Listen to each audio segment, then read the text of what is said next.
Welcome students, I am Dr. Rashmi Sinha, Assistant Professor, Department of Education, Patna Women's College, and I am going to deal with the skill of questioning, which is a core teaching skill.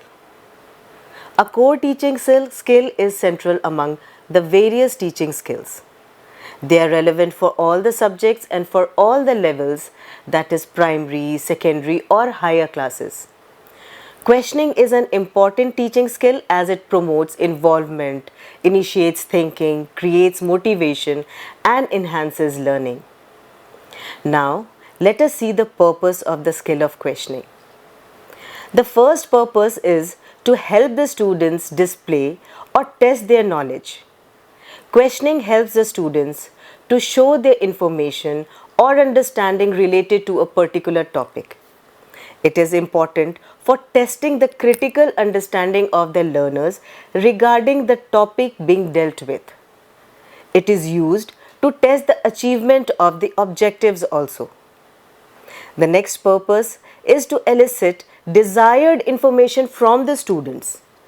In the process of teaching, the teacher uses questions to find out the previous knowledge of the students on a particular topic. Another purpose is to develop the subject matter in the class. By framing questions on the previous knowledge, the teacher takes the learner to a new knowledge or develops the lesson with the help of previous knowledge answers. The next purpose is to enable the students to apply their knowledge to a specific new situation. Questions stimulate the thinking ability of the students and enable them to apply the knowledge in a new situation. Questioning motivates the learners to actively participate in the teaching learning process. It induces exchange of ideas between the learners and the teacher and motivates the students to actively participate in the teaching learning process. Now, let us see the components of the skill of questioning. The first component of the skill of questioning is related to the structuring of the question. Here, we see the different things the teachers have to keep in mind while framing the different questions. The first among these is relevance. A relevant question is one which is related to the topic being taught in the class. Unrelated questions break the continuity of the lesson and also divert the students' attention. For example, while teaching pollination, if the teacher frames a question on the life cycle of a honeybee, the students' attention gets diverted. The second component is precision. Precision refers to the length of the question. A precise question does not have any extra words. It should be direct and straightforward. For example, if a question is asked like, "Can any one of you tell me the different types of pollution on earth?" Here we can see that this question is unnecessarily very long. We can reduce the unnecessary words by making them shorter and more precise. That is, we can ask directly like, "List the different types of pollution." Now, the third one is specificity. The question framed should be quite specific and to the point. A specific question should have only one answer. It helps in the fluency of the question. For example, questions like, "Who discovered the cell?" "Who discovered America?" "Which is the smallest continent on the earth?" These questions have a specific answer, that is only one answer. Now, we come to the next one, that is the use of appropriate grammar. The question framed should be in interrogative form and should be grammatically correct. We should always use the correct tense while framing the questions. For example, in a question like, "When is Rani Lakshmi Bai born?" Here the students can get confused thinking that Rani Lakshmi Bai is someone of the present era. So the correct question should have been, "When was Rani Lakshmi Bai born?" So use of grammatically wrong language creates confusion among the students. Now, the next component is the level of questions. Levels are also known as orders. It is based on the Bloom's taxonomy of educational objectives. There are three orders of questions: lower order questions, middle order question, and higher order questions. The lower order questions stimulates the lowest level of thought processes, that is only memory. It tests only the knowledge of the students, and it requires the pupils to recall or recognize the already learned facts, generalizations, definitions, values, and skills. Middle order questions, it tests the understanding and application power of the students. It stimulates four mental processes, that is translation, interpretation, extrapolation, and application. Higher order questions, it stimulates the highest level of mental processes, that is analysis, synthesis, and evaluation. In this, we ask questions on the justification of any statement or evaluatory questions, evaluation of a poem, or any such kind of questions. The teacher has to ask different levels of questions in the class. Teachers should avoid asking only knowledge level questions. A mixture of all the three levels of questions or the three orders of questions should be asked by the teacher. Now let us come to the next component, that is component related to skill of asking questions. Here we have to see the different things we have to keep in mind while delivering the questions. The first one is the voice of the teacher. The teacher should present the question in a quite clear and audible manner. He should take note of the tone, accent, pitch, and rhythm of the voice. If the teacher is not audible to all the students, then the teacher has to repeat it again. This decreases the fluency of asking questions. The second component is speed and pauses in asking questions. The teacher should deliver the question with a proper speed, keeping in mind the level of the question. The student should be given enough time to respond. The question should be thrown to the whole class, and after a pause, the student should ask the volunteers or the non-volunteers to respond. The third component is the relevant frequency of asking questions. In order to make the class interactive, the teacher has to ask questions throughout the whole class. It should not be just for the sake of asking questions, rather the question should be of different levels and should help the teacher to understand the student's previous knowledge, or it should help the teacher in developing the lesson. Repetition of questions by the teacher should be avoided. Questions repeated in different ways confuse the students, and they will come to know that the teacher repeats the question. They will not be very alert in the class, and moreover, time is wasted in the repetition of the question.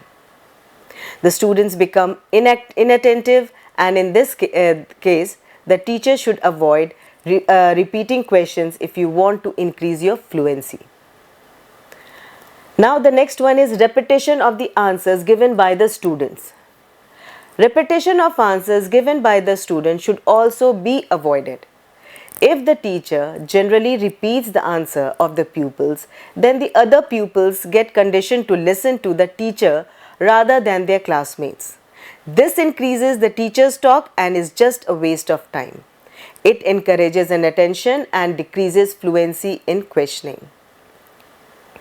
Now we come to some very important things. The things that have to be avoided.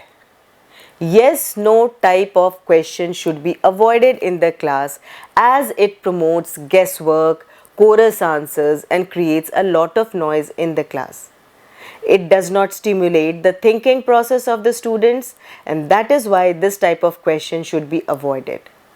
For example, in a question like, is the square root of 9 equal to 3? So either we get yes as the answer or no as the answer.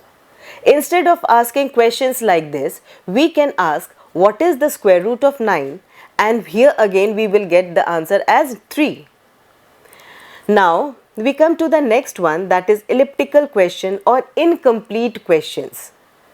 These incomplete questions require completion by the students' responses. For example, teachers ask questions like your name is, pollution is, Governor of Bihar is. Instead of asking incomplete questions like this, we should ask questions like what is your name, what is pollution, who is the Governor of Bihar. Now, the third one is echo type question. In this type of questions, the teacher teaches a particular concept and immediately asks the same direct question from the students.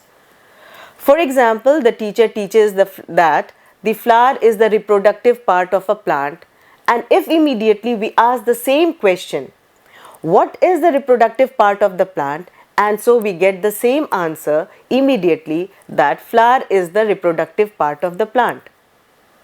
Similarly, if we say Delhi is the capital of India and thereafter immediately we ask the question, what is the capital of India? So the answer we'll get is Delhi is the capital of India. So this type of echo type of questions where we get the same thing which we teach should be avoided. Rhetorical questions. In this type of questions, the teacher puts question just solely to produce an effect of emphasis on a particular point. Here the purpose of the teacher is not to elicit an answer from the student, but just to produce an effect. For example, while teaching, the teacher says, "Don't you think pollution is a serious problem in the big cities? We together have to control it." So in this example, we see that the teacher was not just asking a question but was putting an effect on the class. The next one is ambiguous questions, which is not clear. Those questions which have more than one meaning and the intended answer is vague, so these unclear questions should be avoided. For example, what about Lok Sabha? Tell me about the concave lens. The students will not understand what they have to specifically say in these questions. Now, this is the format of the micro plan of skill of questioning. As you all know that in micro teaching, there is a cycle of teaching and reteaching. So this is the format of the teaching phase. Here you have to put your details like your name, roll number, subject, the topic of which you have made the micro lesson, class of which grade the lesson belongs, specific objective, and the statement of aim. Then we have 4 columns here: content, teacher activity, student activity, and blackboard work. In the content, we write the topic. In the teacher activity, the way the teacher develops the lesson with the help of different orders of developing questions. In the student activity, you write the responses or answers that the students are giving. In the blackboard work, whatever you write or draw on the blackboard will come. We end our lesson with the generalization and recapitulation of the class. This is the rating scale of the skill of questioning. Here you can see that the different components which we have discussed, that is the 2 basic components, the skill related to structuring the question and the skills related to asking the question. It is a 6-point scale starting from not at all to very much. So according to the performance of the student, teacher, you have to rate him or her on this particular rating scale. After this, you give the comments or feedback to the student teacher. The student teacher makes changes in her teaching according to the feedback received and goes for reteaching. The student teacher has to modify her lesson plan and make another lesson plan in the same format and will teach again and will be rated again. This process continues till the teacher gains perfection. So that's all. Thank you.